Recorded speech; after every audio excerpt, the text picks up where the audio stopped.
अख लड़ी बदो बदी वीडियो डिलीट होवे कदी कदी कल जिन्ने वेखी ओनू अज नहीं मिलेगी।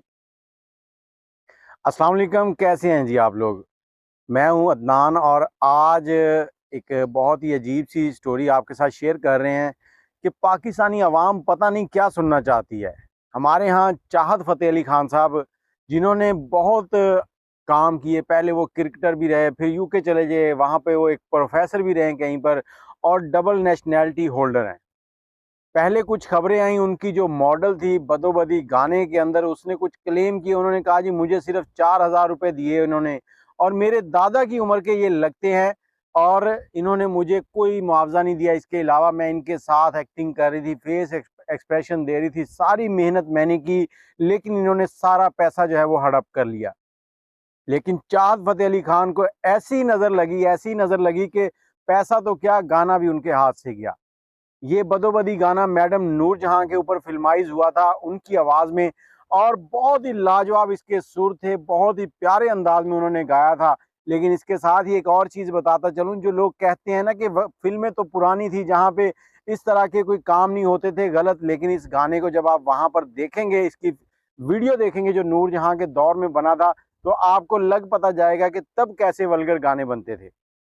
लेकिन उस चीज़ को छोड़ें, अब बात करते हैं चाहत फ़तेह अली खान के ऊपर। चाहत फ़तेह अली खान का गाना जो है वो 4 जून को 27 मिलियन व्यूज़ के साथ यूट्यूब ने कॉपीराइट क्लेम और कॉपीराइट स्ट्राइक के साथ हटा दिया।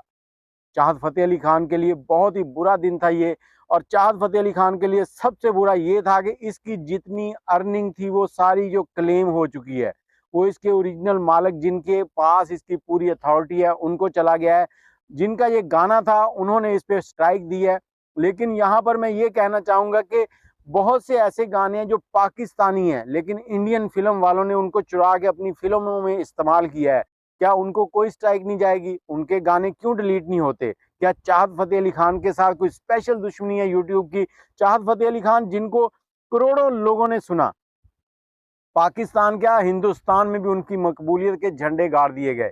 लेकिन फिर जब ये गाना डिलीट हुआ तो चाहत फ़तेह अली खान बहुत अफसुर्दा थे, और उनके साथ उनकी जो मॉडल थी वो बहुत खुश थी कि इन्होंने मुझे मुआवजा नहीं दिया, अच्छा हुआ, इनका गाना भी गया और पैसा भी गया। लेकिन आप लोग चाहत फ़तेह अली खान के लिए क्या कहते हैं? मैं तो बहुत अफसुर्दा हूँ, क्योंकि उसने जैसे भी था मेहनत की है। वो एक गुलूकार नहीं है, वो एक इंटरटेनर है। उसने इंटरटेन करने के लिए आपको एक गाना बनाया था, जिसको लोगों ने पसंद भी किया। ये फेसबुक, टिकटॉक, यूट्यूब हर जगह ट्रेंडिंग में रहा है, 1 महीना ट्रेंडिंग में रहा है। और आप लोगों से इल्तमास है कि इस गाने को अगर आपने कहीं भी इस्तेमाल किया हुआ है तो वहां से डिलीट कर दें, क्योंकि वो स्ट्राइक आपको भी पड़ सकती है, आपके लिए भी मुश्किल हो सकती है। इसलिए इस गाने को खैर बात कहें और अपने वीडियो को डिलीट करें, और चाहत फ़तेह अली खान के लिए दुआ करें। अब देखते हैं कि अगली खच जो है वो कौन सी मारते हैं, कौन सा ऐसा गाना लेके आते हैं जो मशहूर हो जाएगा।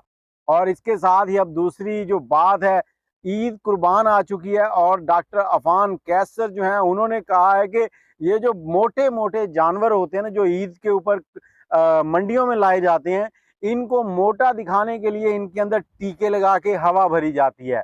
अब डॉक्टर अफान की ये बात जो है, इसमें कितनी सच्चाई है, ये तो अब मंडी में जाके पता लगेगा, या फिर कोई मौके पर बंदा पकड़ा गया जो टीके लगा रहा है बकरों को हवा के, फिर पता चलेगा।